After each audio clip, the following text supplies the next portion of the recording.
See, first thing, if I ask you define a constructor, what would be your answer? Define a constructor. If I Yeah, the constructor, the purpose of the constructor is to define an object, right? Hmm. 1 second, people are joining.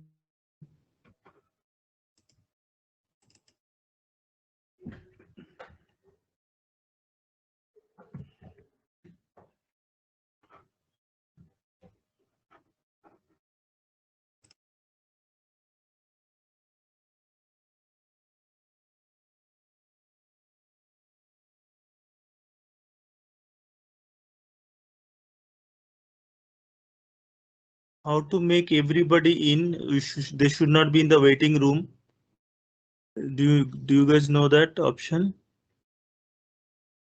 Participant, manage permission, download attendance, log the meeting, manage permission. If I go, no. Who can bypass the lobby? People I have invited. Everyone, okay. Who can bypass the lobby? Everyone. Always let caller bypass the lobby. Announce when caller join or leave.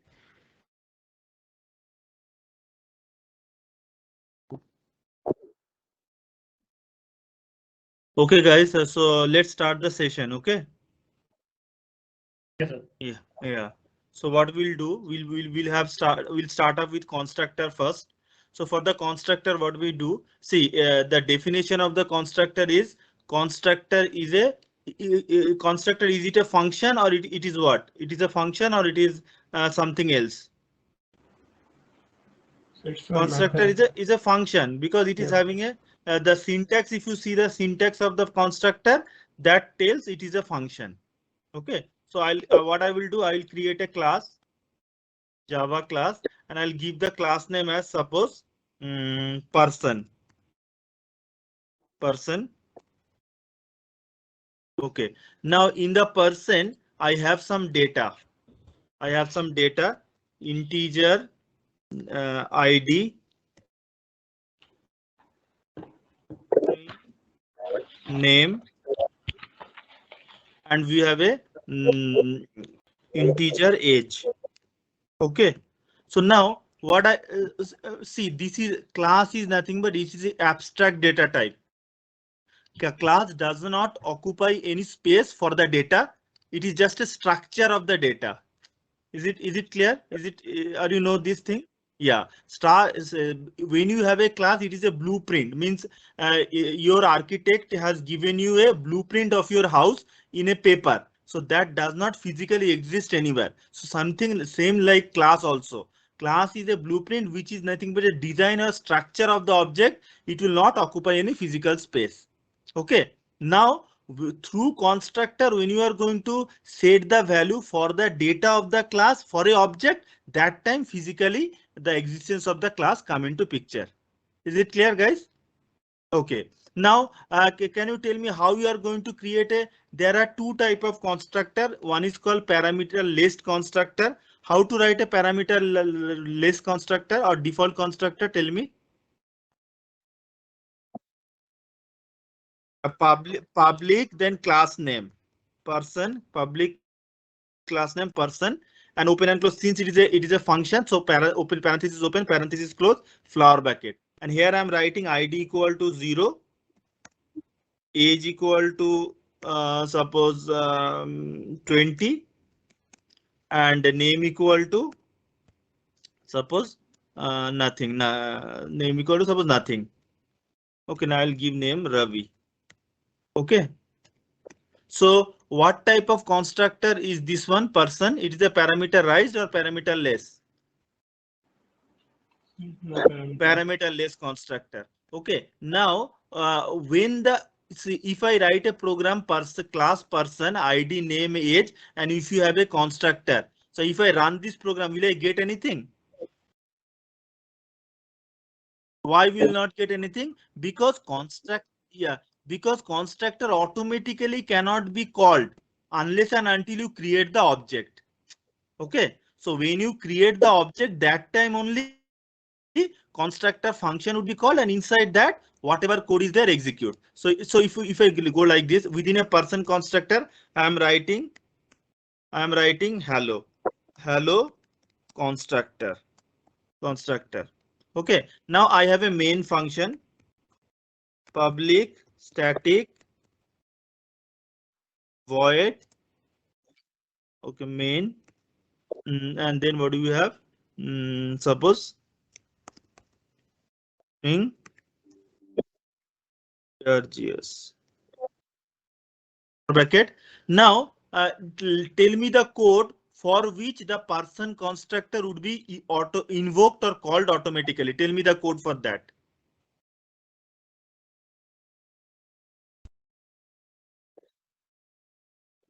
Class name.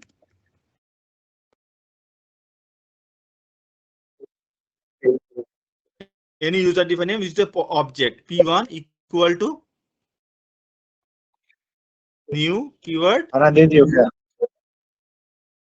person. So this is the, all of you are familiar with this. This is the line which automatically calls the constructor person if it is there, and within that constructor what code is there, it will execute. Anybody having any confusion on this? If you run it, what would be the output you will get? You will get hello constructor. Is it clear, guys? Hello cons. Yes, sir. Yeah, so hello cons is a text which I want to display, and when it will display when the constructor called, and when the constructor would be called whenever using new keyword we are going to create an object. Is it guys, any confusion on this?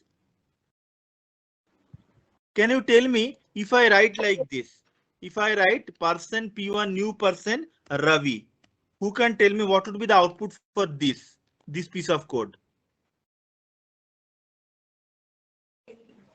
Hello Sir, constructor.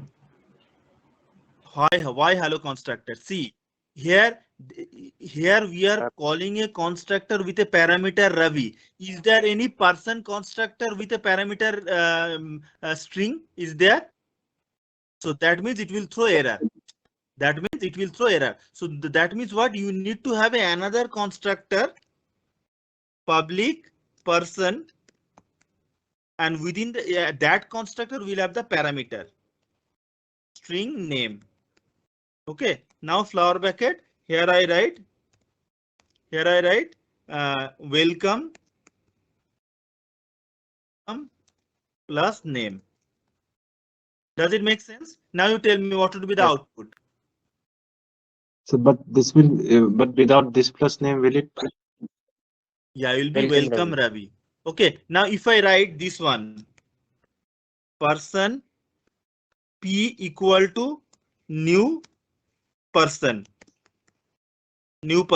Tell me the output of these two lines now. Hello cons, in the next line, welcome Ravi. Yeah, all of you have understood. See, when you have a parameter less constructor, then when we create an object without parameter in the person class, it will call the parameter less constructor. When you have a creating an object where the person class is having a parameter, it will search a parameterized constructor, and that construct it will be called. Understood, guys? Yes, sir. Yeah, if I write like this, suppose person public person, and here we have something like this, integer I comma string name comma integer age. Integer age, I'll make it as 8. Okay, now what I'm writing, I'm writing this dot id equal to I, this dot name equal to name dot age equal to a. Now you tell me how you are going to call this this constructor, how you are going to call it? For which statement in the main function we'll call this constructor, third constructor?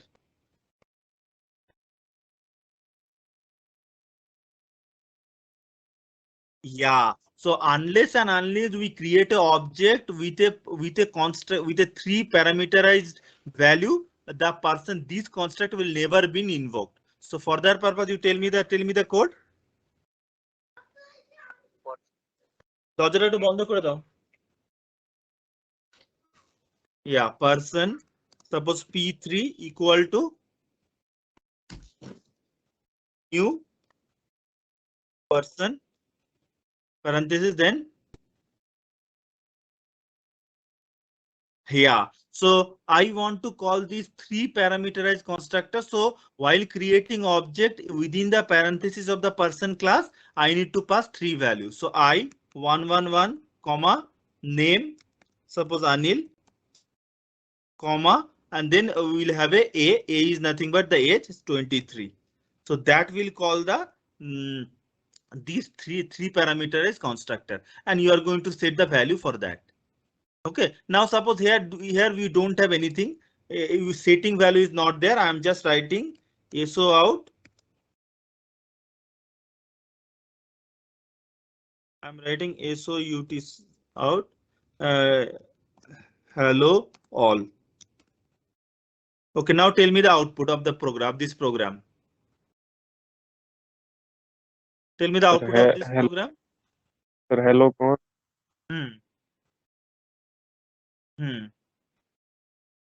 Hello all. Yeah.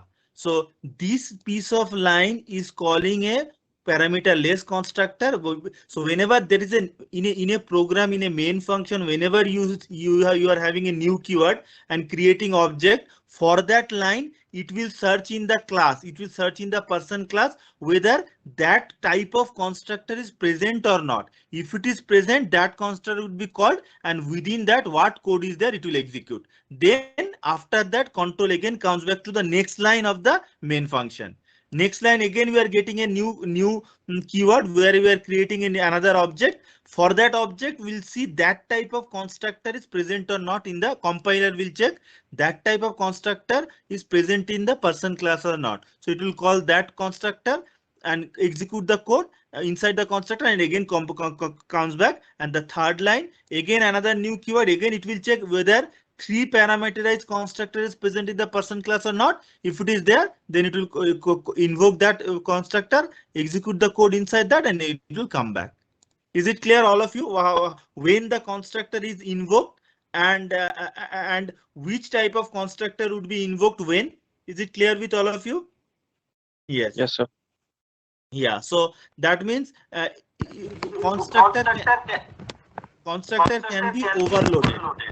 Overloaded means? Sir, your voice. Yeah, my voice is echoing, right? Why is it echoing? One second.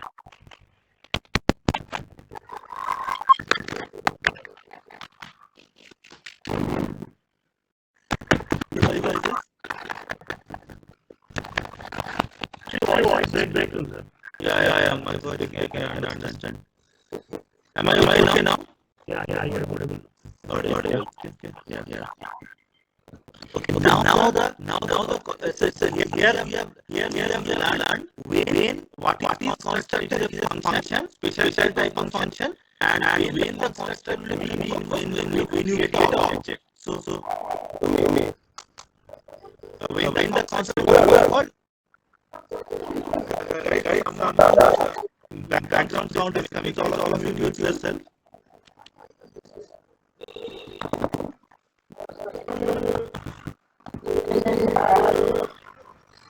Guys, concept here. Any question in this? No, sir.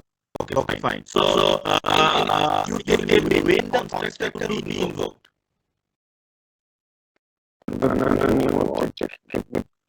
Yeah. So if the class is having multi-constructor, how you going to know which constructor will be invoked when? Based on what?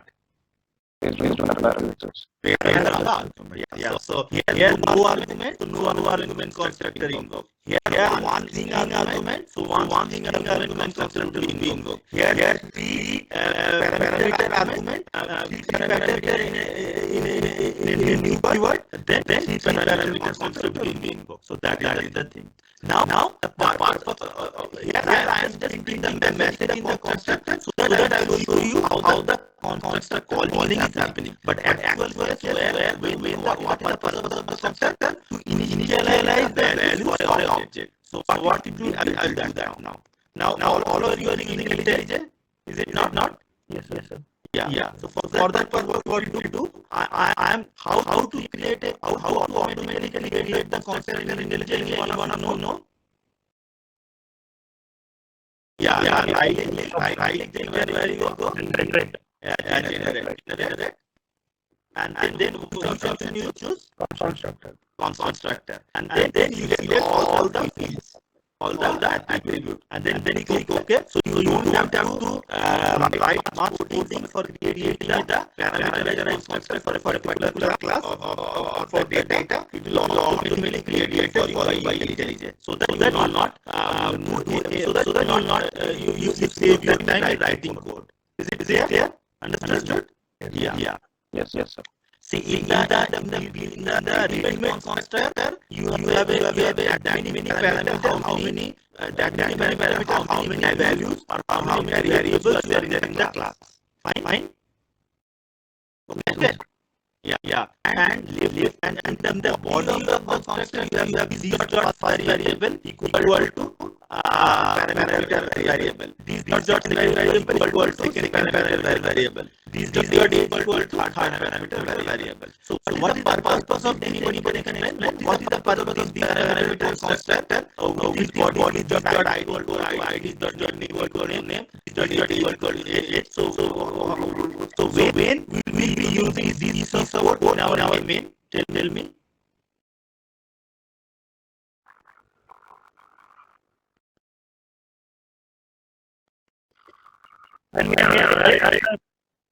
No. To for a particular object or person, I want to set ID, name, and age.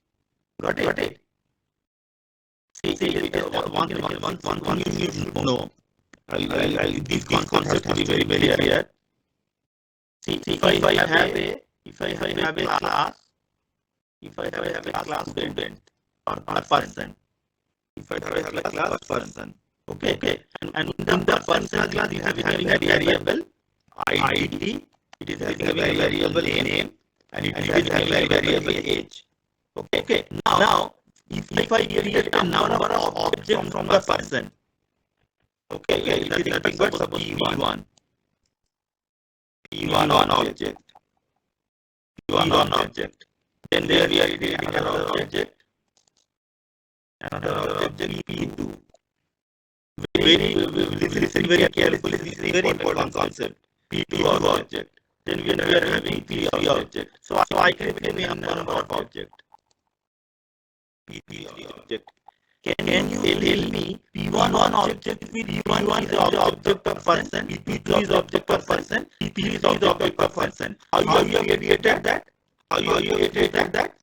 Person P1 equal to new person. Okay, this is how you are going to create all the object. Now you tell me P1 will occupy space for what and what will be the name of the spaces.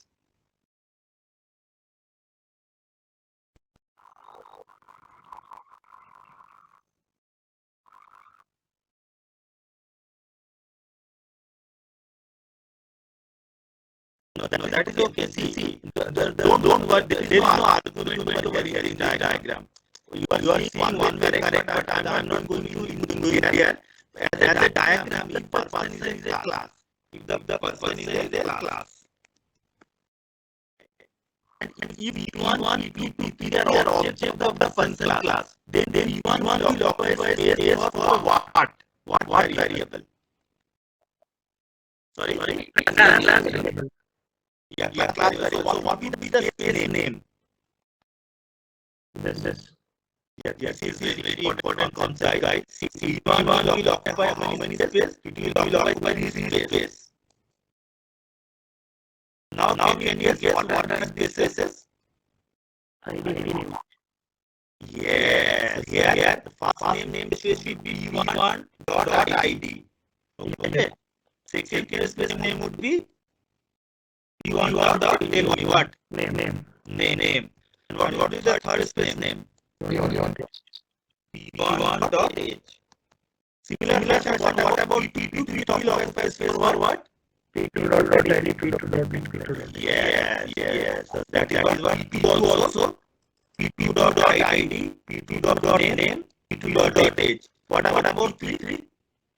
Same P2 dot ID. P3 dot ID, P3 dot name, P3 dot age. Okay. Now you come back to the code.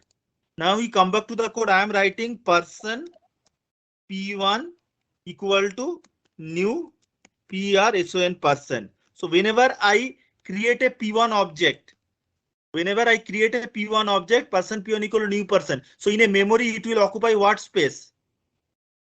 3 spaces, ID, name, and age. Yeah. So suppose if I can you tell me if I am going to add another field, suppose ID, name, salary. Can you tell me what changes will happen in all these three objects? One One added. is added. Yeah, because see, all the object is referring the same structure. Got it?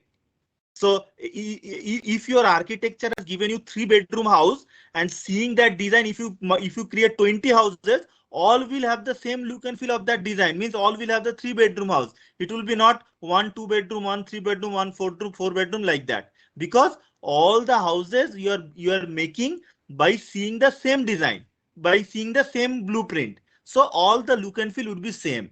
Similarly, person class, seeing the person class, you are creating multiple objects. All the object will occupy the space for all the data present in the class with the name of the object dot id, object dot name, object dot age, like that.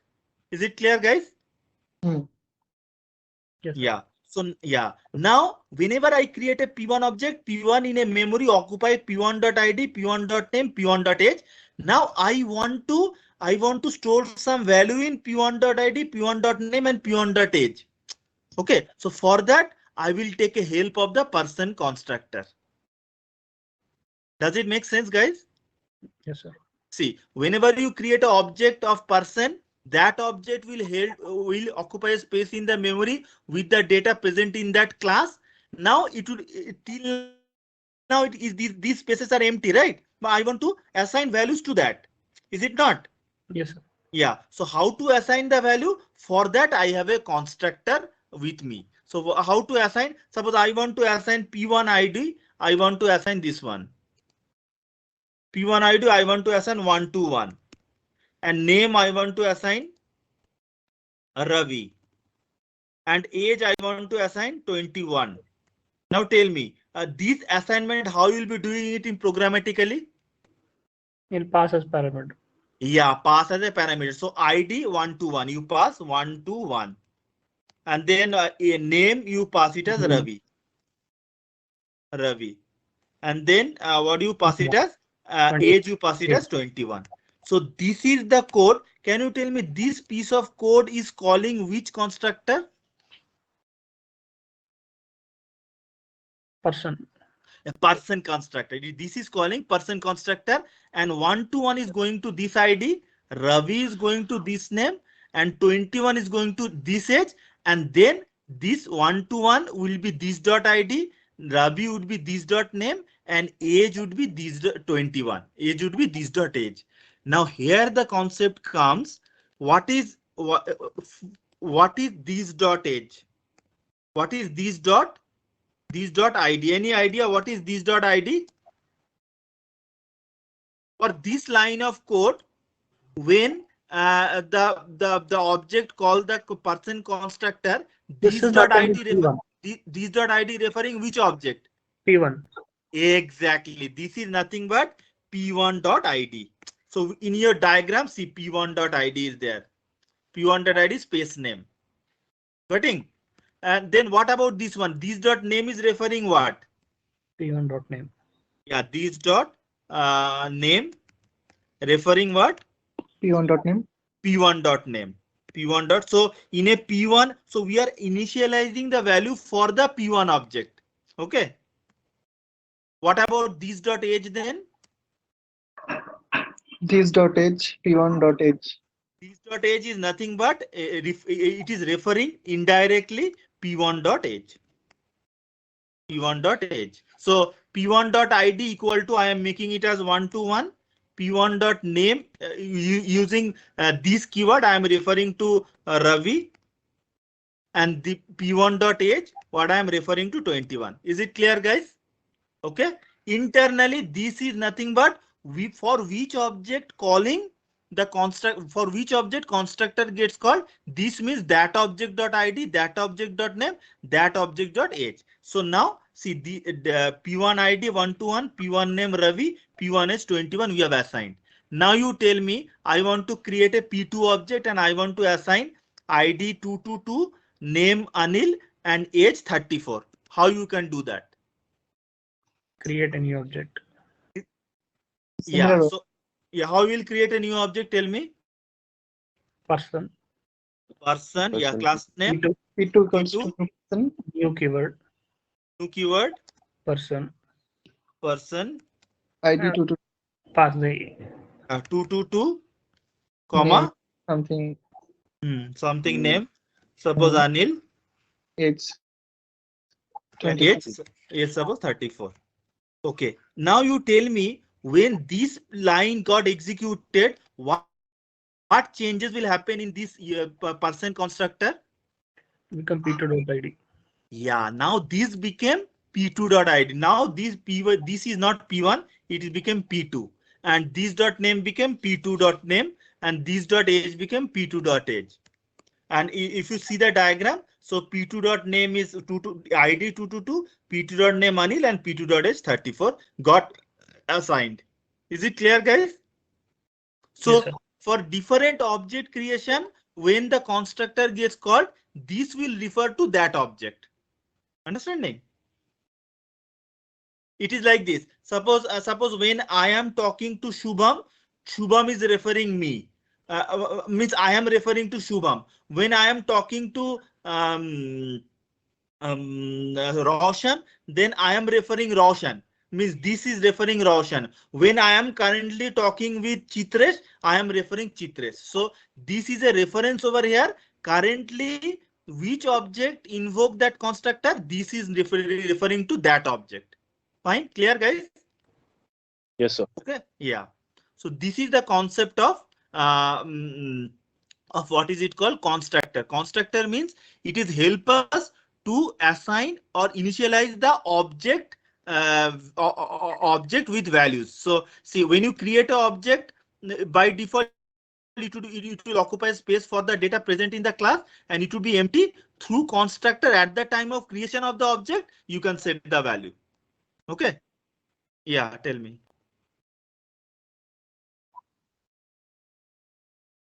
Hmm.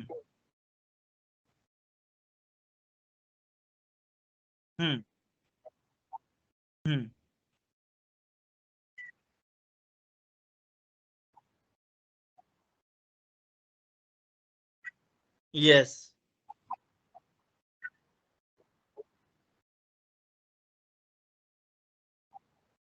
Yes, very good question. Still, if you write good, very good question. So he's telling if you write person P equal to new person, still it is going to occupy means all the person object will occupy ID, name and age space. Default Got it? values. Yeah, because since the P type is person, that means P is also going to have P.id, P.name and P.age. Got it? Clear? Yeah, this is one thing. Now, can you tell me if you write it like this, I am going to have a constructor over here, public. See, it is throwing error here, right? Yes, sir. There is no So default. that means you need to have the parameters constructor so that this code will get complete. Is it not? Got it? Yes, sir. Yeah. So write it like this: public person, open and close, you don't have anything inside this. So that just for the sake of that error, I have a parameterless constructor. Fine. Okay. Yes. Now what you can do, there are two ways using parameterless constructor. Also, you can assign P some values for ID, name and age. Can you tell me what are these two ways? One is in main method, another in through default constructor. So default constructor, how you are going to assign? Suppose I want to assign P010, name Sunil and age 40. How you will do it? ID equal to Tell me. 010. Sorry? ID equal to 010. Yes. Where in within a constructor, right? Yes, sir. So ID equal to 010 semicolon. Then what would be the name? Name equal to suppose Sunil semicolon, and then age equal to suppose 44. So that means even if you have a parameterless constructor, still P will occupy space for all the variable present in the class, and using default constructor for P you are assigning ID, name and age. Guys, clear? Is it okay till here? So if you print P, so if you do like this, now in over here it's a system out print P. How to print P? For that you write P dot ID plus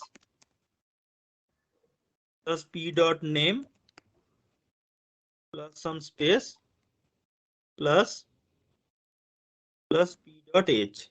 So if you execute this code, what output you will get? Tell me.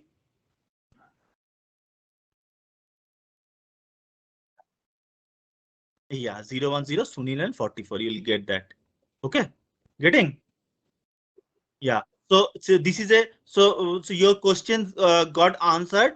Whether it is a parameterless constructor or whether it is a parameter constructor, when you create an object of a class, that object will occupy space for all the data present in that class.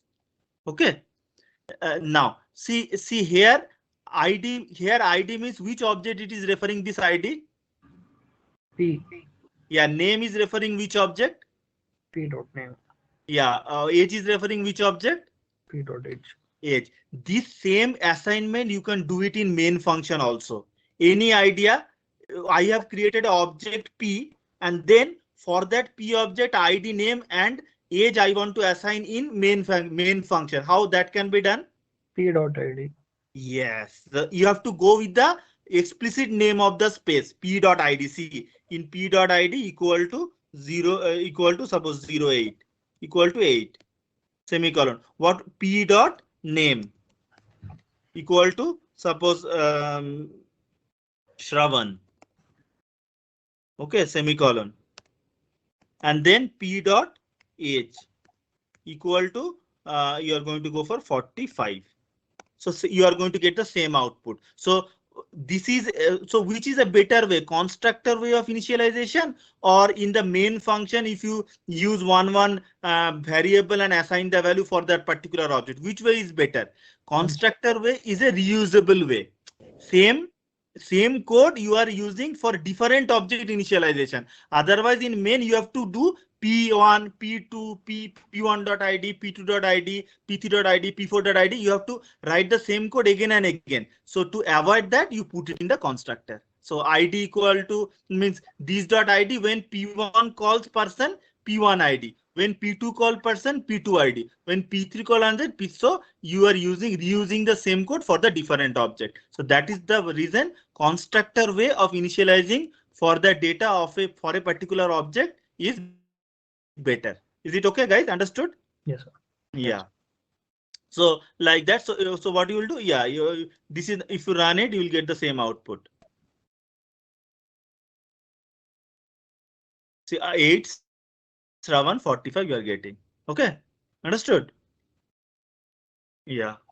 So for getter setter, if we don't use constructor, then we have to assign the values like this, right? P dot set ID like that.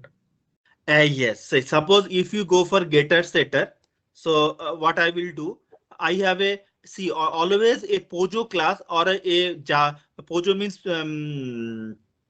Pojo class. Pojo means what is this Pojo, no? Object means simple Java class is called as Pojo class, which will have data, which will have constructor, and which will have getter setter. So for that, suppose you have a getter setter, right click over here, go to generate and create a getter, create getter and setter both, and for all the data. For all the data, okay. So your getter setter got created. Okay. Yeah. Now what you can do? So you can set the data using setter, or you can set the data using constructor. It is your choice. Okay. Got it. Yes. But you can fetch the data through getter in main. So what does it mean? How it happens? So if you write it like this, so we have a person p equal to new person. So here it is a parameter less constructor. To complete this code or to avoid this error, I need to have a parameter list constructor. Public person, this one. So this is thing. Now you tell me how you are going to, when you create an object p, it will occupy space for id, name and age. Through setter, how you are going to set id, name and age for p? Tell me what you should do. So we will call the setter method. Yeah, so how you will call the setter method? Create object for that class. How you will call the setter method? It is p.ssetid. Yeah, so see, all the functions, all the non-static function of the person can be called by the object of that class. So what is the object of the person class? P. So setter is nothing but a non-static function. So so what I will do, I'll write p dot act set id, and it is a function. It will take id 134. How to call the name then? P dot set name. P dot set name, and you are going to set it to suppose Sachin. Okay, then how you are going to call, say, p dot set age. Set age, and here I am going to make it as 45. Guys, understood? Clear? Okay, now what modification you will do it over here? Now when you use getter setter, advantage is what? You can make the data private. That is why the encapsulation or abstraction come into picture through getter setter. Getting? Guys, getting? Yes, sir. You can make it as private. So what will happen when you make it as private?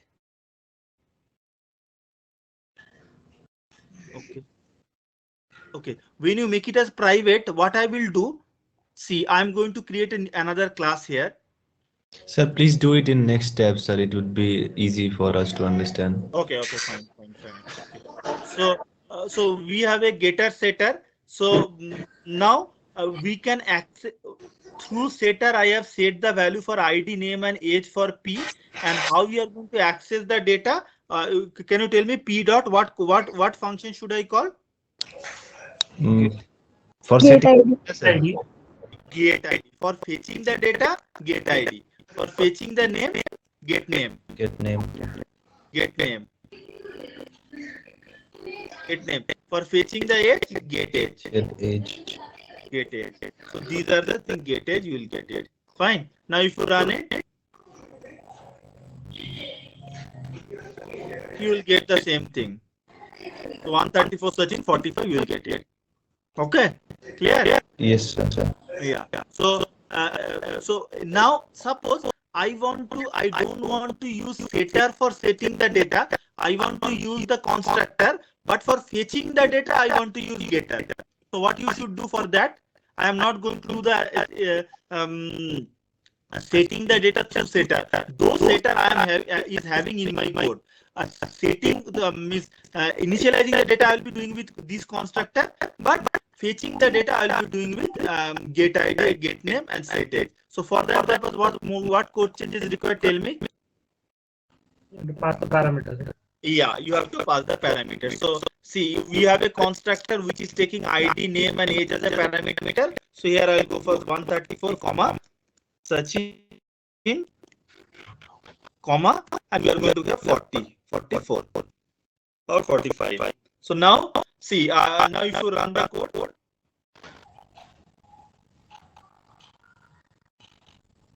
you'll get the same result, 134 Sachin 45. So it is your choice. Go and initializing the object with a setter, or go initializing the object with the constructor, and whenever you are going to operate on that data for a particular object, use getter for that. Okay, can you tell me if I want to add 45, I want to change 45 with plus 5. What you can do for that? So sorry, I want to add 5. I want to add 5 with 45, and I want to make it 50. How you will do that? One is p set age, you are telling. Okay, go for it. P dot set age. If it is set age, yeah. Then what you do? Make 45 plus 5. That's what you are telling, right? Yeah. So through constructor you have set it 45, but later when you change it, you are going to use set age and 45 plus 5. Now if you run it, you will get a 50 as the answer. So you will get a 50 as the answer. So whenever, see, first time initialization you have done with constructor, later on you want to do the changes with that data, or you want to do the operation on that data using set age, you can change it, or using get age you can get it. Another way you can change it, where you can change it here while printing get age plus 5. That also can be done. P dot getter is going to give you 45, that plus 6. So it's going to give you 46 in the output. Though it will not change in the object level. Will P dot getter 6 in the P object age will be changed to 46? No. Only for display 45 will be changed to 51. But when you go for P dot set age, then particular that object age would be change 45 to 50. Does it make sense? Understood? Am I going a little bit faster, or it's okay? Pace is okay. Okay, sir. Okay. So you are getting 4, 5. So it is getting concatenated. P dot get age plus 5, 45, 6 it is getting. So you have to parse it. So age has to be integer only, you know. Okay, since it is within a print statement, so that's why it is doing the concatenation. Otherwise, it will not do the concatenation. So what if you use parenthesis p dot age plus 5 and it is inside parenthesis? because set age is set as 45, so get age will be a 40, so we can't add it like that. Yeah, what is your question? No, he's asking, can we use brackets? Where? Is to add in this print line. Which line number? Sir, actually in the 52 line number inside SOP. Yeah, into the 52 number. Yeah, what you are telling? Written plus p dot get age. If we try like plus 5 and plus is outside the bracket. Yeah, plus 5. And use a bracket here, sir. Yes, that may work. Correct. Yes. That may work. Okay. No, it is throwing some error. One more bracket. Twice, sir. It One more twice. bracket, yes. One more bracket, yes. Yeah, correct. Yeah, good answer. It is giving for 50 because, yeah, correct. Thank you. Okay, so like that. Now constructor getter setter. So whenever you will be use getter setter, when you make the data private, so that outside of the class that data can be accessed. Okay, clear. 99% of the time we'll make the data private, so that it will be we are going to implement the abstraction rule for our class. 99% will make private, and all the Pojo class will have the getter setter, and it will have the constructor. So through getter, if you have the multiple data, through setter you have to have that many setter, so it will be a little bit time consuming, or it needs more code to write. So you go for the parameterized constructor for setting the data, and for further after operation, if you want to change the data, you go for setter, or you want to get the data, you are going to use getter. Fine, guys, clear? Yes, sir. Yeah. Yes, sir. Okay. Now we'll go for a constructor chaining. One concept is there. Constructor chaining is what? So for that, I'll create a class. New class. I'll have suppose one second. Employee class, suppose. Employee class. Now employee class public employee or bucket public employee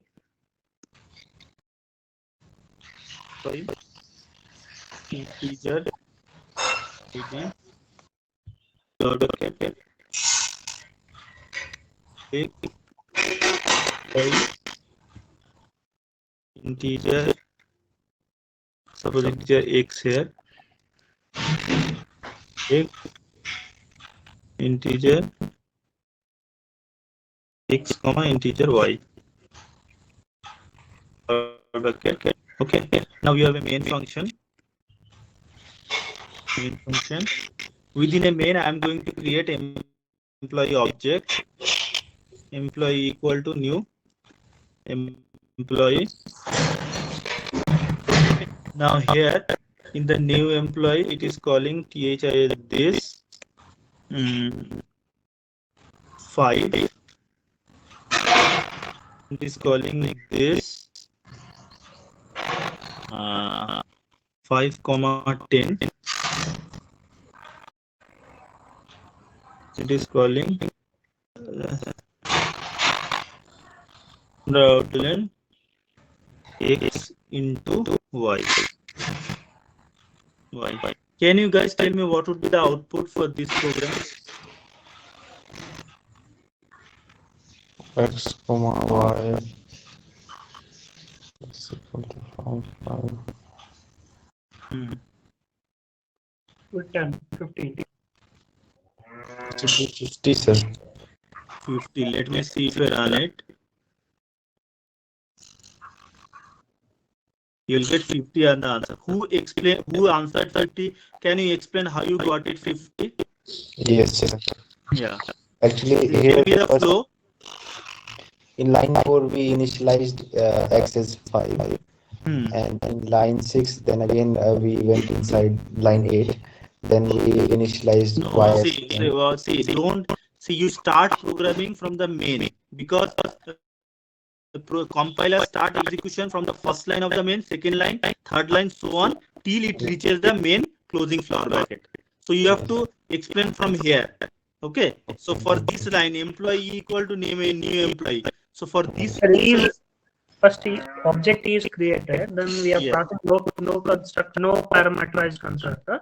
We go to the first second line.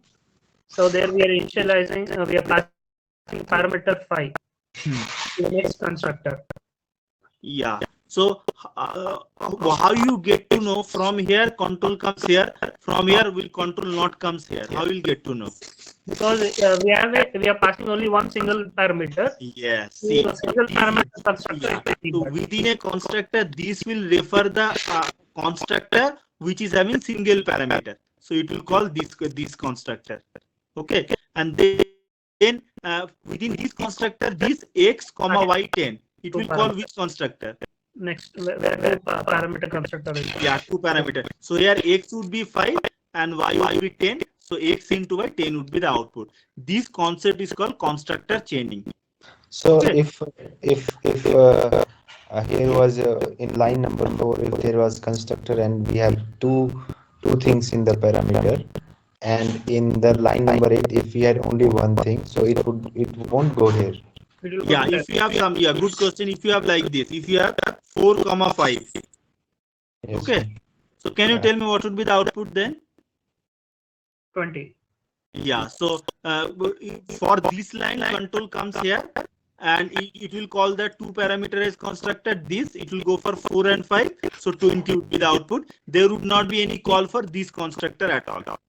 If I Why, right sir? click, yeah, because there is no because there is no constructor for single parameter. See, it is a no parameter constructor. It will call this one. No parameter constructor is calling two parameter constructor. There is no single parameter constructor call. That's why. See, suppose suppose you are there. Shubham is there. Chitresh is there, and Sodit is there. So if I call Sodit and if I start speaking Sodit, so so Shubham and the Chitresh would be silent only. Though they are present, they are not in the conversation. Same like that. The single parameter constructor is the present in the code, but since it is not being called, there is no execution of the code inside that constructor. Got it? Clear? Oh, yes. Yes, Yeah. sir. Yeah. If you So call one single parameter in line 16, then it will go to line 6. Right? yeah, you go for good. If you go over it, now how to call it? Tell me how to call it. Single parameter constructor. Class name. E1. Employee. Then E1. suppose E1 equal to new employee. 4. About 5. Yeah, go for 4. Go for 4. Now you tell me what would be the output, guys. 40. Yeah. So now first for E employee, it will go to this one 4 5. It will be it will calculate 20. Then 4 it will go there 4 and 4 and it will come over here 4 and y is 10, right? So 40 would be the output. 40 would be the output. No, 20 and 40 would be the output. Yes. Yeah. Getting? For And this sir, line of code, it will give 20, and for this piece of code, it's going to give you 40. Is it clear, guys? Understood? Yes, sir. One more question. Yeah. Yeah. One question somebody is saying. Sir, me, Roshan. Yes, Sir, Roshan. in line number 6, we have this public employee int x, and then we are initializing y as well. So how is it happening? Like we have only said like int x, and then we are giving y equals to 10. Why is that happening? No, it is just for you, just for a programmer understanding. X and Y, it is just for programmer understanding. Got it? See. So essentially, this means that this dot x equal to 4 and this dot y equal to 5, right? Yes. But in this like line number 6, we are saying public employee int x, okay, and this x and y, this dot x and this dot y. So if in a parameter we are only passing one value, then why we are assigning another value as well, like another variable as well? No, see, it will take one parameter, but it will call with two parameter. Okay, see, I am giving you a book. So how many things I have given you? Sorry. If I give you a book to read, suppose you can win the one book I have given to you. So Yes. so how many things I have given to you? One book. One book. One book, but in return you have given me a book with a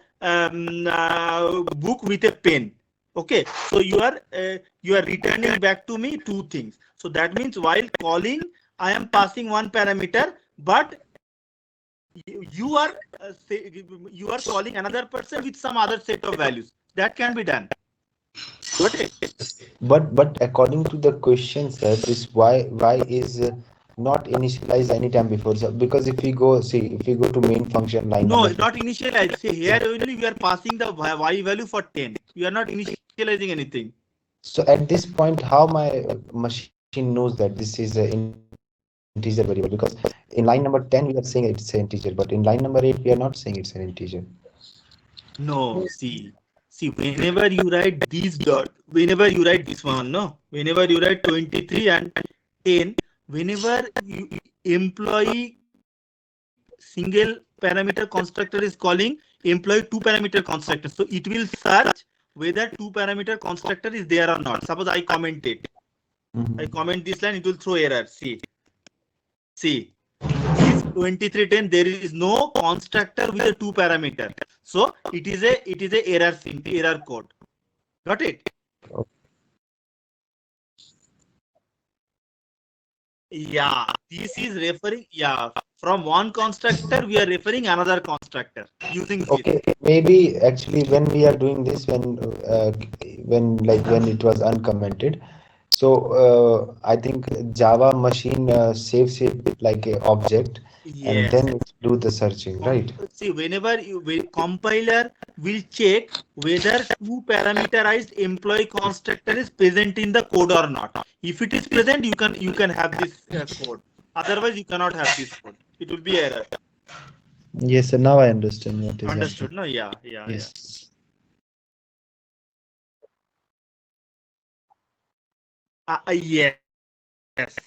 Yes. Okay. These when these with a function syntax, it is referring to a constructor that you have to keep in mind. Got it? This dot id it is accessing a particular object data, and this with parenthesis it will refer a constructor. Got it? Yes, sir. Yeah. So this thing, now we'll go for another chaining of constructor, which is called in suppose base and child class. So what I will do, I'll create a class. I'll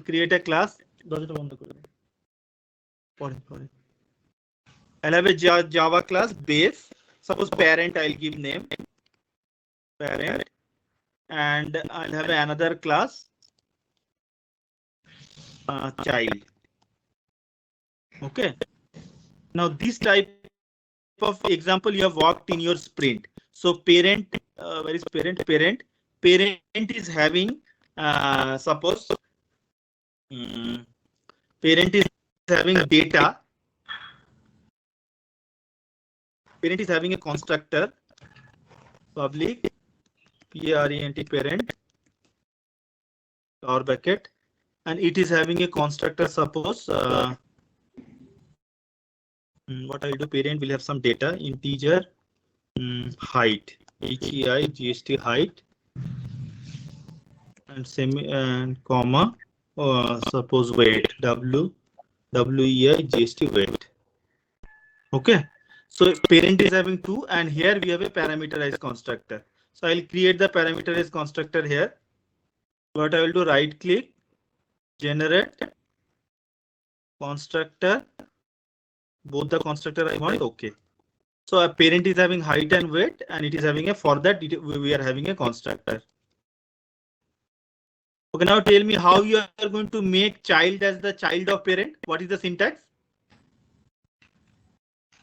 Guys, remember? Extend parent. Extend parent. So that makes the child as the extend. Child as the child of parent. It is showing error. There is no default constructor available in parent. Okay, fine. Now the default constructor is required for parent. So have it. Otherwise, this code is not taking. Go for public parent and default constructor. Okay, now you will not get any error. Okay, fine. Now this parent is having, this child is having what is it? Suppose string sports column, and it is having a constructor. So what is it? Go for constructor now. Generate. Somebody's background sound is coming, guys.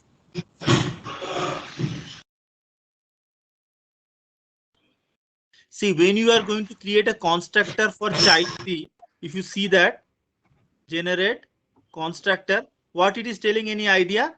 It is telling parent height and width, and then we have a parent constructor. So if you click on that, sports, okay. Can you see what constructor you got here? Can you explain this code? What is happening here? This you have done it in your one of the sprint. Okay, so I think vehicle, what is it called? That is a petrol engine, a diesel engine, and then CNG engine. So for that purpose you have done this. What this constructor is symbolizing, is telling to us? Tell me.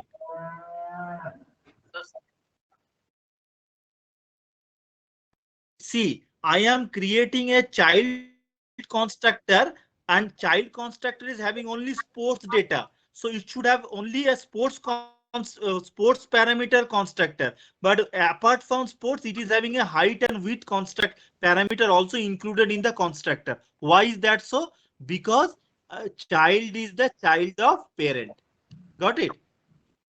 Okay. So that means when you create a child object,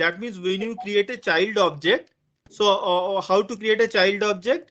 Child C equal to new child, and you are going to pass height. Height is suppose 6 feet, weight is suppose 60 kg, and sports is suppose cricket.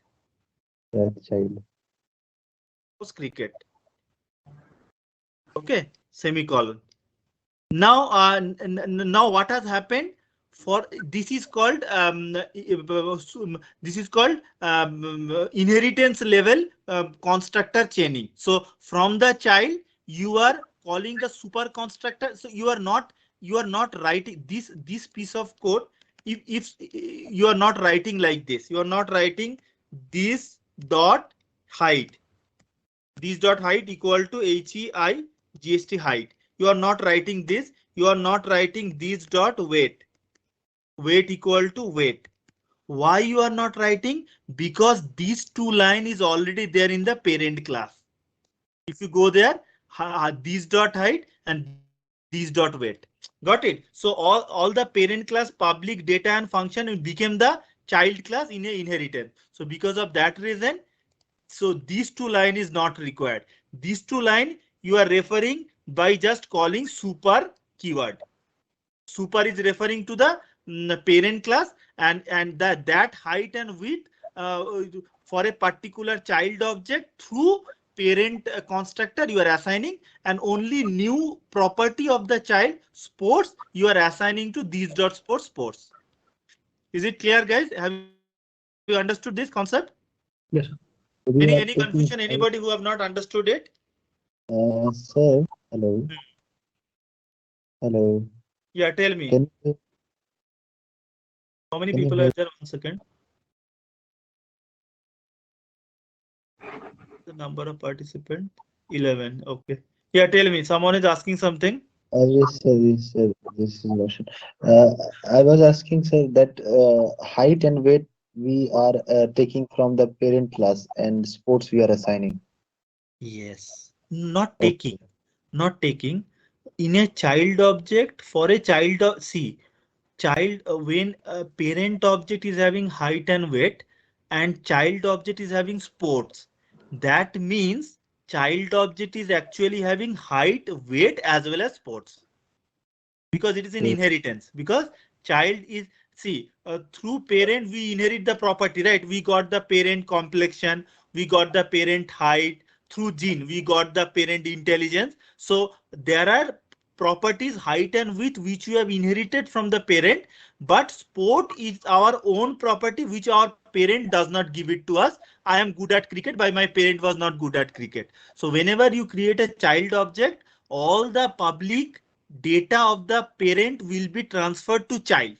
Got it? So that means parent is having height and weight, that means child will also have the height and weight transferred, and sports is the child's own property. So when you have a child constructor, you are going to, the common property of the child and parent will be assigning with a super keyword, and the property which is not common between parent and the child, that manually will be doing over here within the constructor. Does it make sense, guys? Understood? Yes, sir. Yeah. Any questions so far on this? Sir, can you just print both in parent and child class? Just Yeah. Now see, when you have the parent and when you have the child class, then you are going to create an object of which class? Tell me. Which class object creation is? Sorry. Parent. Yeah. So you will create a child class object. No, why? because child will have all the property of parent as well as child its own. So you are covering more on child object than on the parent object. So if you are creating a parent object, you are only bother about height and weight, sports will not be considered. But if you create a child object, height also you can access, weight also you can access, as well as sports also you can access. Getting? Yes, sir. Right? So whenever in a inheritance, there is a parent class and there is a child class, which or class object you are going to create, which will cover all the property? Child. Child class. That you have to be remember. You register this concept in mind. So we are see child is having height, weight, and sports. If I create a parent object, parent p equal to new parent, and here if you give suppose you'll give height is suppose 5 feet and weight is suppose 70. So you cannot give the sports property here. Suppose here you cannot give it football. Why? It will throw error. Why? Because parent class, if you go to see the parent class, it is having only height and weight. You cannot create. So parent object will have only space for height and weight. It will not have space for sport. Getting? So you cannot have football over here. You can only have height and weight. But when you create a child object, you can have height, you can have weight, as well as you can have the sports. So because height and weight got inherited like a real-time gene, and cricket is its the own property of the child. So that's why always in inheritance create to access the. Okay, one more thing. Suppose in parent there is a function. In parent there is a function public void, suppose public void, suppose message flower bracket, and here I am writing hello parent, and now in a child, now you tell me I want to call this message function. For that, what object I need to create? Child. Yes. So you don't have to create to call the parent function. You don't have to create the parent object, because child object is having all the parents public property.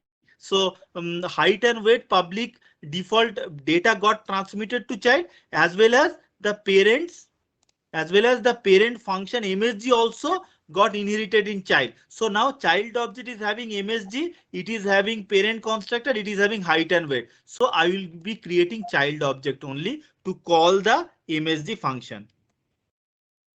Okay. And like that, if you run it, you will get that thing.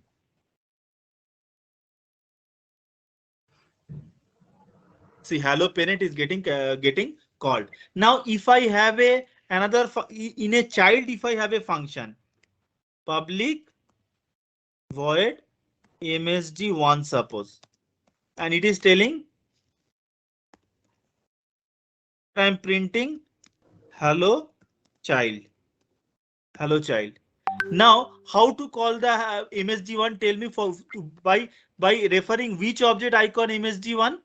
Super of MSG, right? In child. No, Message no, one. no, not the correct answer. Think over again, analyze it. When we want to call it in the, if we want to call it in the child class, I don't think we can use child method. Directly we can use MSG1 to print it. No, see, it is a non-static. No, if it is a public static, then you can call MSG1. Then what you are telling, MSG1 is fine. Okay, but since it is not static, that means this function belongs to which class, that object needs to be created. For that, it should be c dot msg1. Yes, sir. Getting clear? Yes, sir. So child function I want to call, definitely I will go for child object. Parent function I want to call, I will not go for the parent object, I will go for the child object only. Does it make sense, guys? So Yes, sir. super in void message one. Now you tell me what. Now you are asking me how to call the super. Now if I write over here super dot msg. Now you tell me what would be the output. What will happen? Hello parent, hello child. So c dot msg, msg, it will be it should be yeah. So no, you remove this, comment this line. So you are calling c dot msg1. It will come here. It will call the msg of the parent. So it will go to parent msg, which is hello parent, and then it will come back and hello parent, hello child. Does it make sense? Understood, guys? So from the child function, if you want to call a parent function, you are going to use super keyword. Run it and check.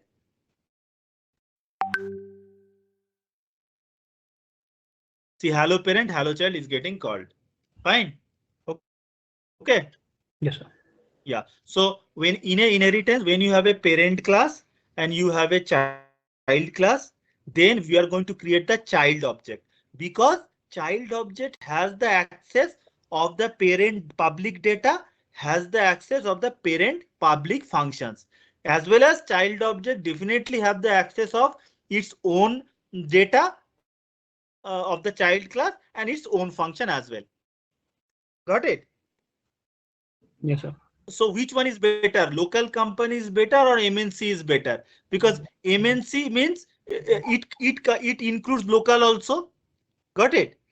It is like that. So MNC company means in India is also there, and some other countries is also there. So that means locally also it is present, and some other countries also it is present. That is nothing but child class. And if it is an only local company, other countries you will not find it. Only in India you will get it. So parent is like a local company India, and child is like a MNC India as well as other countries. So that means child object is covering parent data and function as well as its own data and function. So for that purpose, always child object is the best way for calling either parent function or child function or data. Does it make sense? Understood, guys? Yes, sir. So this concludes the constructor concept. So now you tell me if you have any confusions so far, whatever we have discussed. No, sir.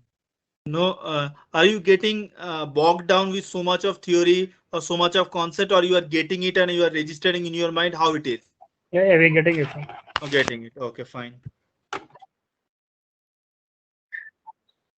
Sorry? Yeah. Okay, two string concept. Okay, fine. Yeah.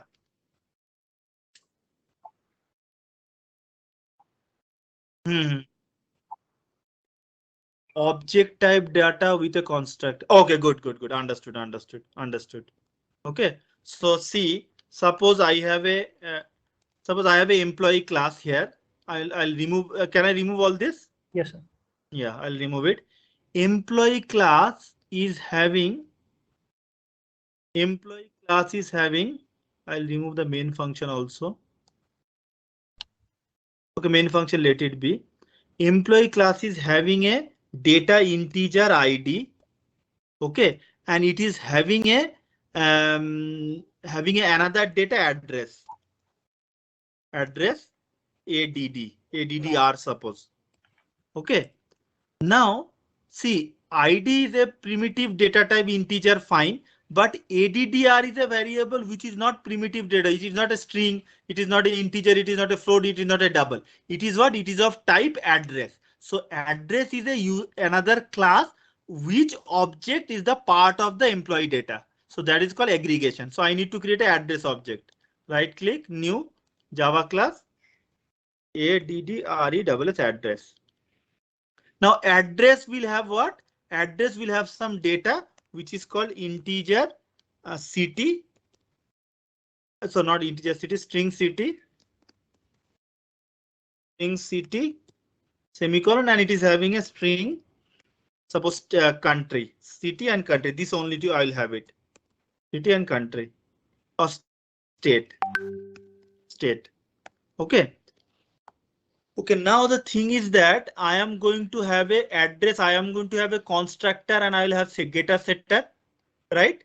So right click, go to generate and create a constructor for both this city and state, and right click, right click.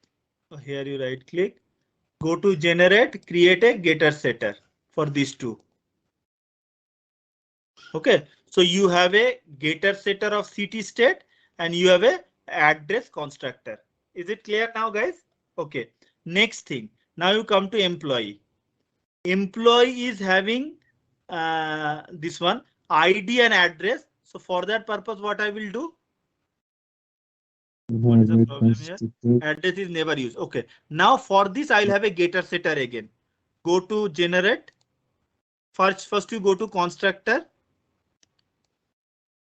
Okay, and then what do you do? Go for getter setter.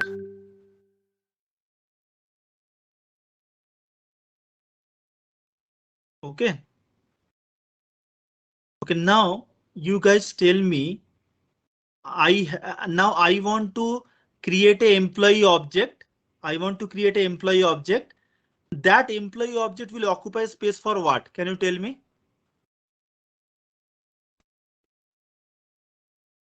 ID and address. So it would be in a, if you go for diametrically with a diagram, if you go, so employee employee object. I am creating employee object.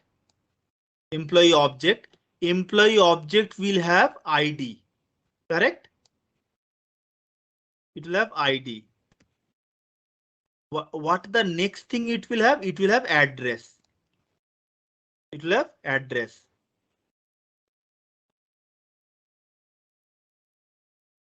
Address. Now address itself will have another two property which is called what? City and state. That is, this is how the memory occupancy will take place. City and state. It will have two memory, or it will have one reference to others to other memories. So the total thing is employee object. So here this is an employee object. E1 suppose. E1 is the object of employee. Object of EMPLOY employee. So E1 is the object of employee which will have E1.id. Then it will have E1.addr.city, E1.addr.state. Getting? So what would be the name of this? Name of this would be this one. E1.id. The name. And what would be the name of city? City name would be E1 because it is the E1 object dot the object of the address. So ADDR and then dot city. Are you getting? Similarly, what would be the state? E1 object. E1 object is having address object and address object is having a state property. So that is how the memory occupancy will take place. Fine. Okay. Yeah. Now, yeah. See, if you see the employee is having integer ID. That means any object, employee E1 object, E1.id, it is a normal data. But for address, it is E1.addr and then it will go to the inside address addr.city. Similar fashion, for E1.addr.state. So so that three, actually it is two space, but second space address is having two more space, which is city and state separate. Clear, guys? Understood? Yes, sir. Yeah. Now, what is the problem in this one? Typo error. Okay, typo error, no issues.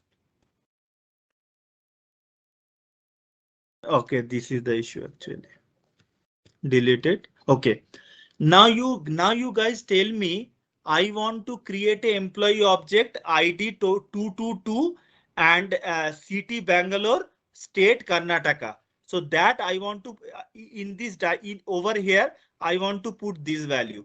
I want to put ID 111 city BLR and I want to put state Karnataka. So how you are going to create an object for that, for a particular E1 object? What you should do? Tell me. What you should do?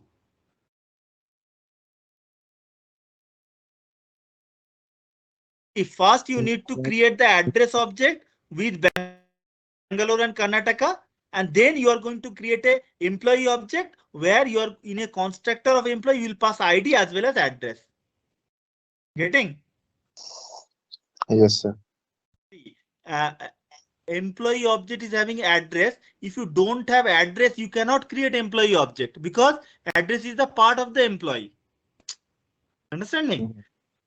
So if you don't have address, how you can assign the employee address? So first you should create an address object. So how to create it? Address A1 equal to new address. New address. And what you will do, address will take, address constructor will take what? City and state. So city Bangalore, comma, state is what? State is Karnataka. Karnataka. So once you have the address object, now you can go ahead and create employee object. Employee E1 equal to new employee. Yeah, tell me.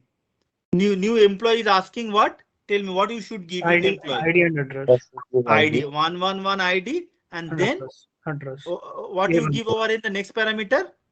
Address A1 dot A1. Just give A1 object, so that's it. Okay, got it.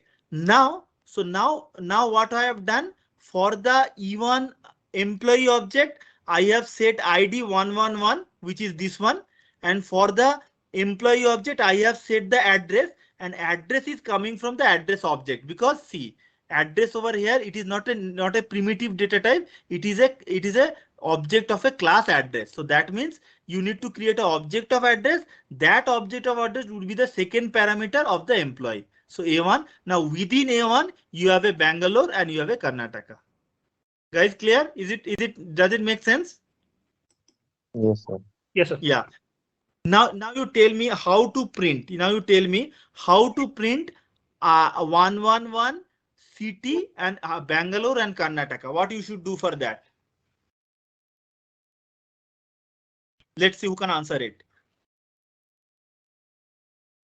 How to print E1 ID 111? How to print it? So E1 dot. Yeah, because ID. see, what is the name of this space? E1.id. So the name of the space is going to give us the value. So I'll write E1.id. It is going to give me the 111 because that is the name of the space. Now, how you are going to get the city and state? Tell me.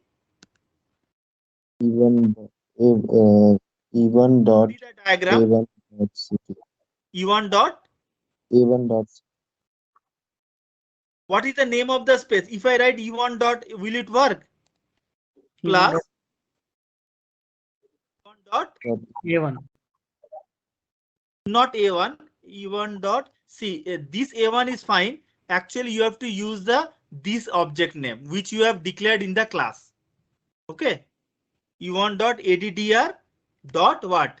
See, now you are getting the city and state property you are getting. Okay. So E1 dot object name which you have used in the variable of the class, that dot city plus, and give some space, plus E1 dot you go for city and then state.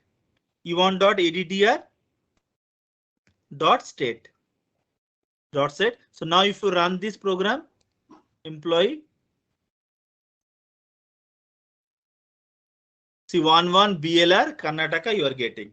If you don't write over here, if you write only E1 dot, see E1 dot city, if you do, will it work? See, it is telling E1 does not have city because see, whenever you are writing an address, you should go with a sequence. First is house number, next is road name or locality name, next is city, next is state, and then next you go for country. Similar fashion, you cannot write E1 dot city at a one shot. E1 dot addr, then you are coming to the address object, then address object can refer to city. Address have a direct access to city. E1 does not have any direct access to city. E1 dot address object, and within the address object you have the city property. Does it make sense, guys? Understood? Yes, sir. Yes, sir. Any confusion over here? e1.addr.ct. Yeah. Now this is one way. Now let me now using getter setter way, how you are going to print the city? Tell me. Let's see who can do this using getter setter way.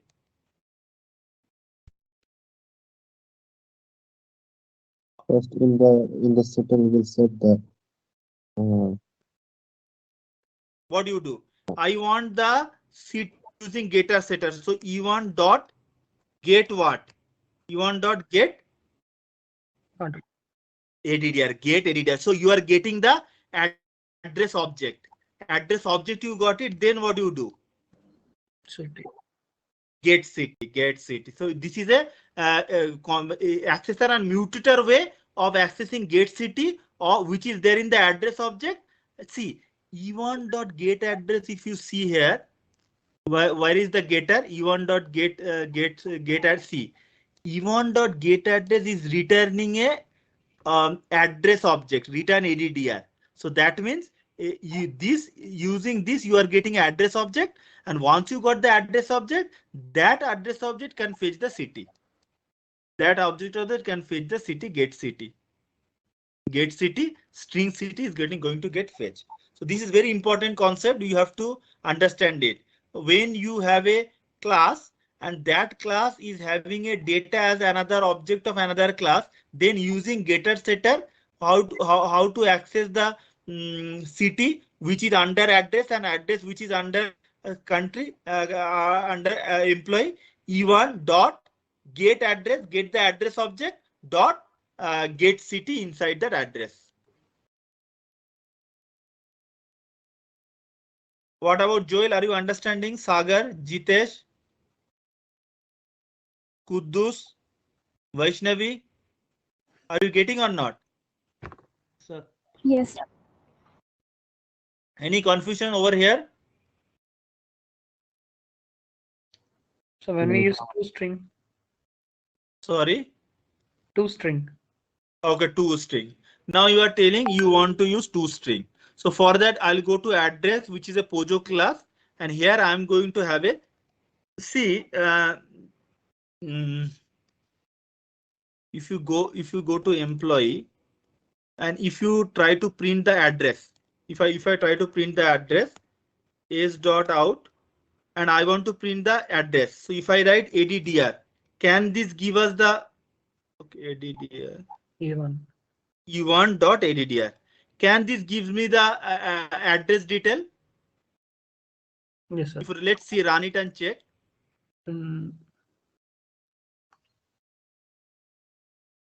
See, address. See, address is the object. So within that we have a city and address. So address will hold the address of the address. So it will not going to give you the city and address detail. But I want in my print statement, when I write e1.addr, it should give me the city and state that I want. To same code I will be using where I am getting the only the reference, which is not the city and address, but I want the city and address to be printed when you call e1.addr. So for that purpose, I will have a toString function with me. Go to address. Here you write click string, and you have a toString. toString, no parenthesis, and here you do return. Return what you should return? You should return city, right? So return city by city plus with some spaces. I want to return state. State semicolon. Now you see the same code. Go to employee. Previously e1.address was giving a number address reference, which was not giving me the city and address, city and state detail. But when we have the toString function in address, when you have the toString function is address, then same code, which is an address object, is going to give me the detail inside of that object, city and state. So now if you run it, so this is to make our life easier, make programmer life easier. Instead of writing a1.adr.ct. Instead of writing that, plus again e1.addr.state. Instead of this way also you can get it. So if you run it,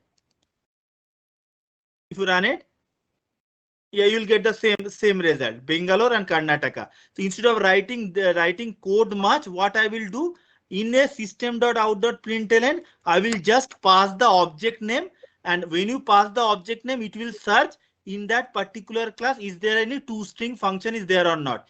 If there is any toString function, that system.out.println, which is referring an object, is going to return me the string with the city and state. With the city and state. With the, where is that address? See, city and state, that particular object, city and state will be get written. So you don't have to write individually. When you have a toString in a print statement, only you refer the object. It is going to get the what is it called? Detail about that particular object. What are the data with their values?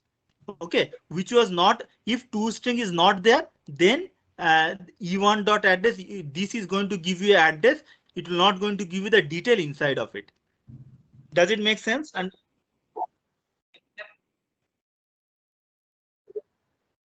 two object type data means?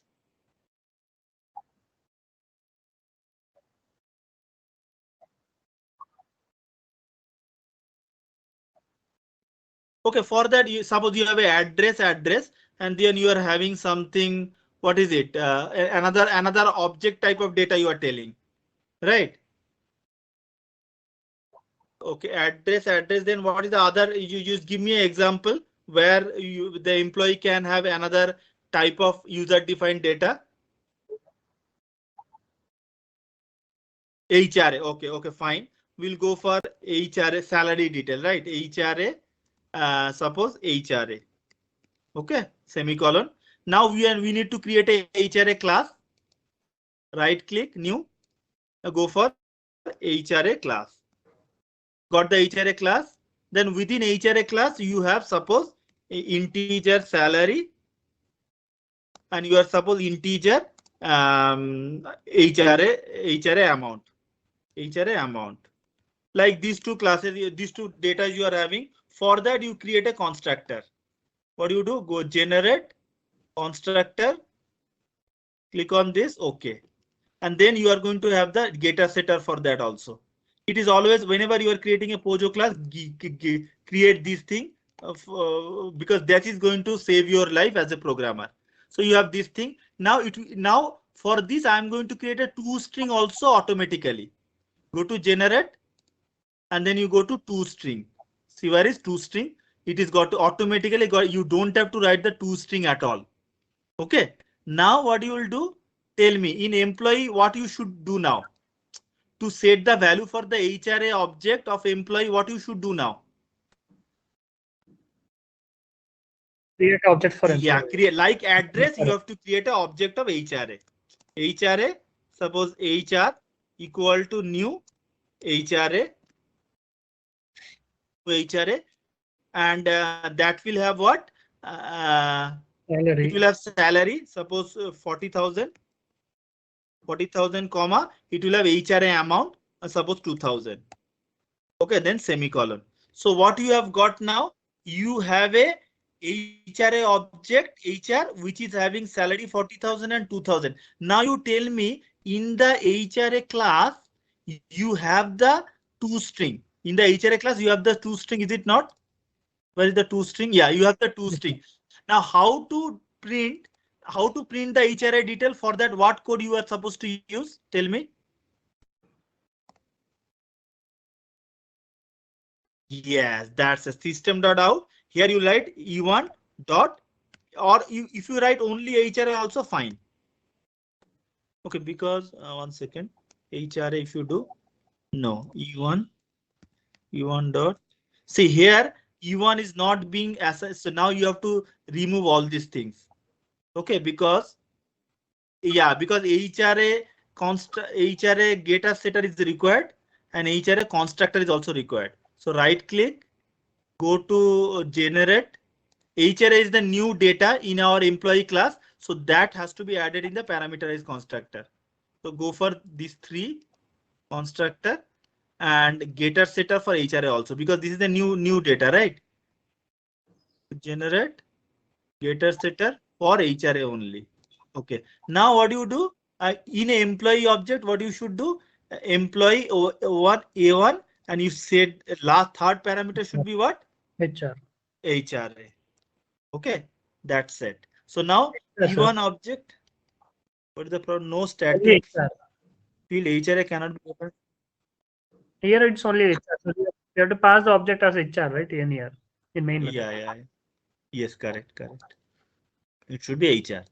Now you tell me how you are going to print the HR detail by the help of the toString function of HRA class. Easily you can do it. So how you can do it? You write sout dot E1 dot what? HRA. HRA. That's it. So you don't have to write E1 dot HRA dot get get salary or E1 dot HRA dot get HRA amount. You don't have to do it. It is a shortcut because toString available with you. Now what do you do? Right click and run it. So you are getting Bangalore, Karnataka, and see, this is the format of the toString. This is a ready-made toString where you have the class name and then you have the property name equal to value, comma, second property name equal to value. Guys getting? Now you can create an employee object toString also. Create an employee object toString. Go to generate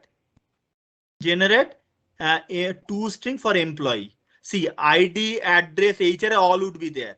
Okay. Now you tell me. Let's see who can do it. Now you tell me what would be the print statement for the employee object. I have a toString for employee object, which is taking care of ID, address, and HRA. So what would be the print statement when I'm going to display the system.out? Yes, then E1. No, just E1. No, only E1. Only E1. So that because of the toString, only E1 is going to serve our purpose. Can you see employee ID, address BLR, Karnataka, HRA? So this is the shortcut programming which you can achieve through toString for printing the particular object data. Got it?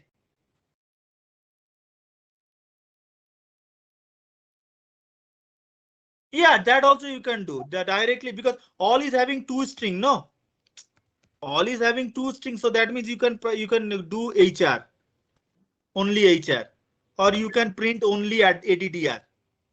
System.out.println only ADDR. So that also you can do it. A1, sir. A1, yeah, A1, only A1.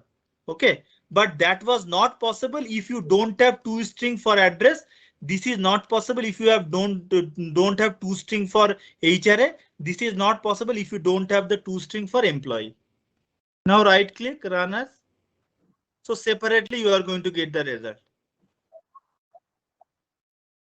Yeah, so yeah, direct E1 is going to display all these things for its ID as well as address as well as HRA. Separately, HRA is also having toString. You can display it. Separately, address is also having toString. You can display it by only specifying the object name. Okay. Yeah. Does it make sense now? Is it clear now? Yes, sir. Yeah. If you don't have, suppose in address, if you don't have the toString method, I'll comment it. Now I'll go to employee. Now which line I'll get error? I'll not get any compile time error. Where I will not get the display? E1. A1. A1, yeah. Here I will not get the display. And E1 also I will not get the display because E1 is associated with A1. So yes. Right click, run as this. See, E1 it is not giving the data, it is giving an address. And in employee also, address is not giving the detail Bangalore and Karnataka, it is giving the reference. Why? Because for A1 I don't have toString. Got it? Yes, sir. Yeah, that is the thing. What would be the I hope till here it is clear with all of you. Yes, sir. Yeah, but you have to read by yourself. You have to do your research work. Whatever you got explained over here, that is not the ultimate thing. You have to explore on this topic in Google. And we take one example from Google and try to execute in your local system in IntelliJ or whatever may be the IDE. Then it will be registered for your mind. Otherwise, after some time, all these concepts you'll forget. Got it? So your effort is must and should, which is required. Other than that, you will not remembering the concept, and later point in time when you will be using the same concept, you will forget. Oh, what I was learned. I'm not able to implement now. So you'll be in a same condition in future also if you don't register the learning in your mind. Okay. Yeah. Anything else would you like to discuss now? String builder and buffer string. Okay, fine. See, I'll give you the theoretical. I'll give you one side. You explore this. Okay. Yeah, it is very easy. See, string. The only difference between string and string buffer and string builder is what? String builder and string buffer are mutable, and string class is immutable. What does it mean? Yeah.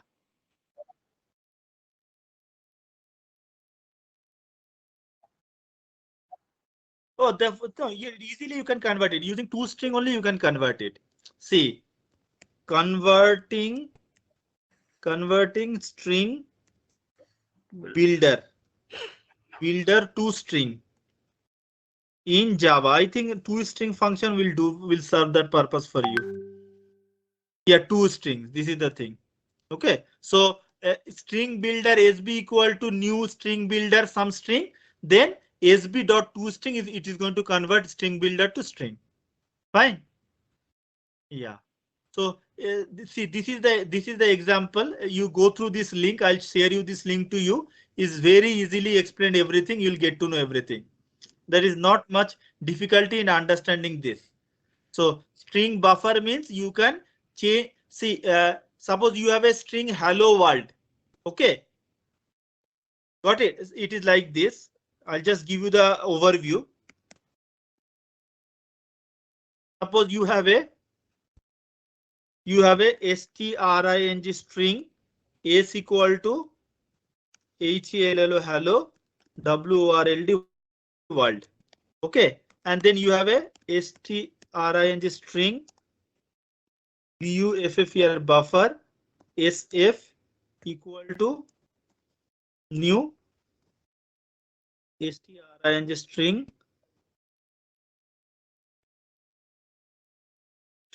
bufffer buffer, and here we have something like this.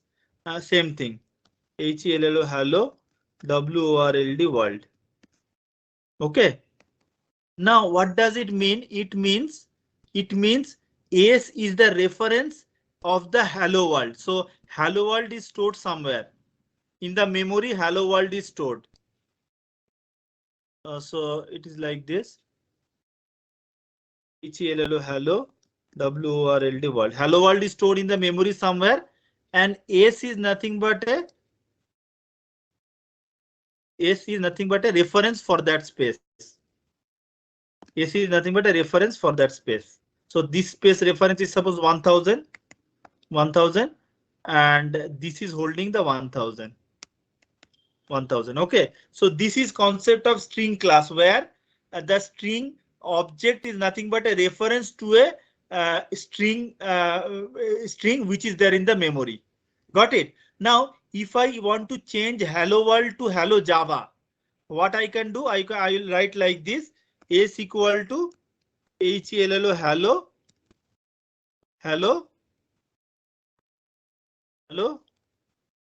world to hello Java.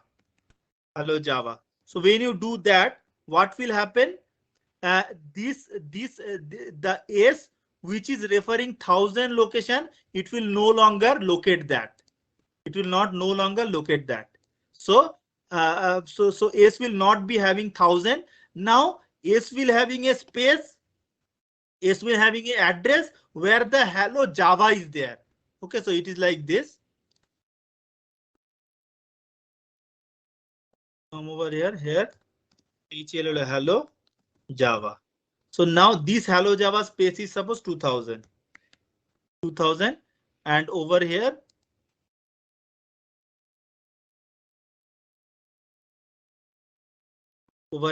S would be, tell me what would be the value of S now? Tell me. 2000. Okay. See, whenever you will change a object of string class, then the previous value which was referring by S is going to get dereference. If nobody is going to refer the hello world now, the new S is going to refer the hello Java. So that means hello in the hello world on space only, we cannot change it to hello Java.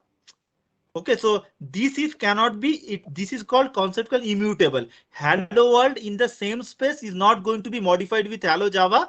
Hello Java would be written in a separate space in the memory. S will only shift to the reference 1000 to 2000. But in string buffer, it is a mutable. So string buffer means you have this thing. Now you are writing this. Now you are writing, suppose SF dot suppose insert or replace.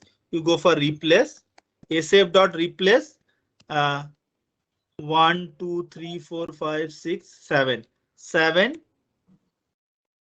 till the end 8 9 10 11 12. So 12 comma what you want to replace with Java. So what will happen in string buffer? What was there in which location the hello world was there? That hello world would be replaced with the Java. So that is the only concept. So over here, you come here. In case of string buffer, hello world is not immutable. That means hello world can change in its own location. So previously it was hello world. Now it has gone to change to hello Java. Hello Java. Hello Java, and the string buffer is going to add the what is it called, the reference of the string buffer would be same how it was 1000, it would be same only. Okay, that is the concept. SF it was 1000 only. So when you are going to change the hello world to hello Java in string buffer, the SF reference would be same and it will hello world would be replaced with hello Java. But in case of string class, it is immutable. Whenever your new value you are going to assign to the string class or string object, the new space would be occupied and the reference will change. But in case of string buffer, reference will not change. It would be same in the space in the memory where the string is there, that is going to get changed. That is the concept. So I'll share you this link. You can go through it. All the functions of the string buffer is being explained very nicely over here. So I'll put it in the Slack in general channel or in mentor notes I'm putting. Yeah.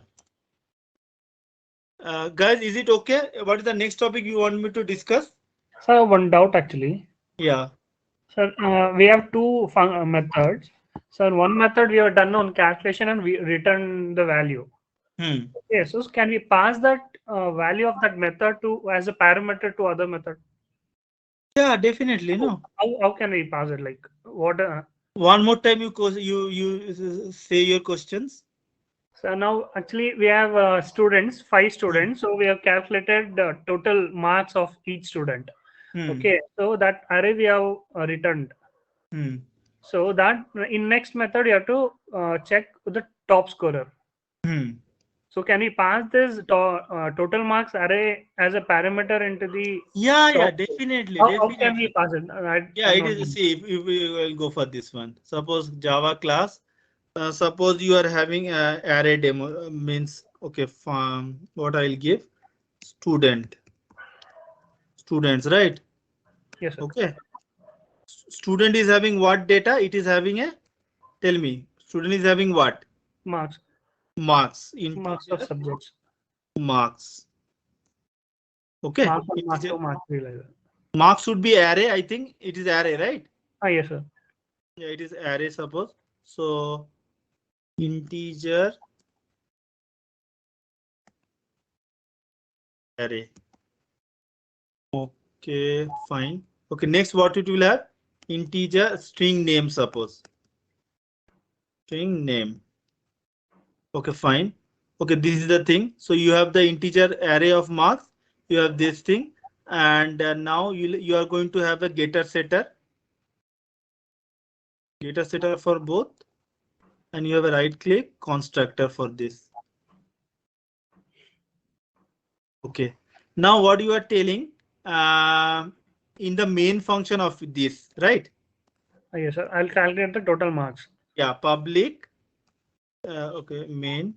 I'll create the main. Okay, in main, I'm going to create an object of student, right? Yes, sir. 1 second, I'll define the function object of s equal to, so student Ravi. Ravi equal to new students, and it should take student ID, right? It should take student name. Yes, sir. Okay, first is marks, then is name. So before that, we have to create an array of marks. Integer mark equal to flower bracket, suppose 23, 65, 70. And here I'll give the size. Do you need to give the size over here? Let's see, 3. Okay, so you have this thing. Now what do you do? In an array, you pass the mark, mark, mark, comma, you are going to pass the name of the student, right? Yes, sir. Name of the student, name and mark, student S1 Yeah, only I'll give. yes, sir. S1, and here I'll give the name Ravi. Yeah. So you have you have created the object. Now,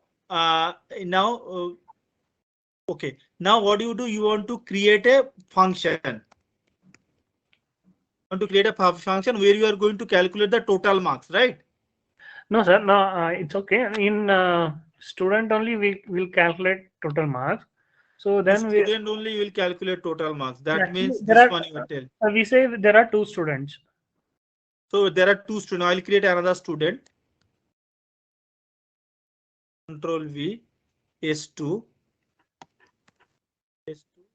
This we have another mark for that. We'll see. Mark 1, suppose. 7, 40, and 30. Yeah, tell me now. So we have this one is Mark 1, and it is Anil. Yeah. Next you tell. So in students will calculate the total of the marks actually. Okay, so we'll calculate total marks. Public void total marks. No, let it be any data types or integer only.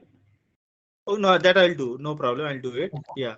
So total marks will return the total marks. That's what you are telling, right? Yes, sir. It will return. It will return the total marks. Okay. And when you call the total marks, it will take the mark parameter. Yes, sir. Got it. So how to pass the mark parameter? You write S1 dot total marks. Okay. And you pass what you are going to pass? Mark. Actually S1. Okay. Okay, you pass mark only, no problem. Pass mark, semicolon. So now S1 has called total marks. Now I want to calculate the total marks. So here it should be array of marks. Array of marks, yeah. Array of marks. Array of M. Okay. Now what do? You loop through the array for integer I equal to 0, semicolon, I less than M dot length. M dot length I plus plus, and what do you do over here? S equal to S plus mark of I. So that you know that's the logic. Yes, so of that calculating the total. Yeah. So we'll get a total. We will return integer it. S equal to 0. Yeah. Now next tell me. So we will get a total. We will return it. Return it. So I'll go for return S. Fine. So Next. and then we'll create one more class You'll create So one more class, No, one more one method. more function. Yeah. That will find out the top scorer. Okay. Public. Suppose top scorer name you are telling, right? Name. String. It should Yeah, string top scorer. top scorer. So here we have to pass this marks actually, that return marks, so that we can check directly. We can check, right? So whether if A and B are greater, like that we can check, right? Yeah. So For that, what you have to do? See. Return S will be come over here. Okay. Return S will be come over here. Integer result. Integer total result. Okay. Got it. Now this total result you have to pass it to top scorer. Understanding? Okay. S1 dot top scorer. So you go, come back and again go with that other value. Total, not total score, top scorer. Top scorer, and here you pass the TOTR. Are you getting the point? Okay, sir. Okay. See what you have done. See this return is you cannot go to the top scorer function. Yeah. Okay, so this return S will take it. That also you can give while calling. But how you have written the code? From the main, we are calling the total marks by passing the mark array. We are calculating it. That result return back to the main function. We are holding it in total R. Then with that total R as a parameter, we are calling top scorer. So here it should be, yeah, it should be integer total R. Okay, sir. Got it. Total R like that. So from the main, go to the function, return the value. With that result, you call the other function to do the further processing. Okay. Okay. Yeah. Yeah. Got it. Yeah. Sangeeta, are you there, Sangeeta?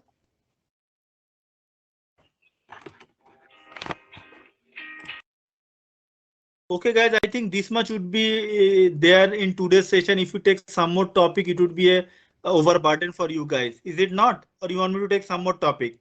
How is it? Actually, we wanted abstract and interface, but it's time up, right? Yeah, that's what. So you want me to take abstract instructor now only, or some other in the next weekend I'll handle it? Okay, sir. What do you want? You just, if you have the patience, if you have the if you have the mood to learn, then we can go for abstract and interface also. Otherwise, we'll take it in some other day. Okay, now whatever we have discussed till here, any doubt, any clarification? So what are the things we have covered today? Yeah, we have covered constructor, we have covered toString, we have covered getter setter, and a little bit of theoretical of buffered string. So on this topic, you guys have any issues? Okay, the most important thing after having this concept, 100% your effort, your research is needed. Without your research, without your exploring the topic by yourself, you googling it, it will not be a proper understanding for future for long run. Got it? So that is what we wanted from you guys. Fine. So, Yes, so in the next class, when we'll be taking, you will be thorough with all these concepts which has been covered till today, so that the future topic will be easy to understand for you guys. Okay. Yeah. So individually, Praveen, is it okay? Have you understood all the concept? Praveen, are you there? What about Joel? Yes. Yes, sir. Okay. What about yes, Joel? Yes, sir. Okay. Vaishnavi? Yes, sir. Yeah, write some few demo code on this particular. See, these are all our basic concept already, you know, only we have revised it, and with revision you make it register for your mind forever. That is what our goal. Okay, that is the thing. Okay, guys, with this note, let's wind up today's session here only. We'll meet Monday, same timing at 9 o'clock. And we can meet in the next weekend again with the other topic which is pending today. Okay. Yeah. Thanks, guys, for joining. Thank you so much. See you on Monday. Bye, everyone. Bye. Bye.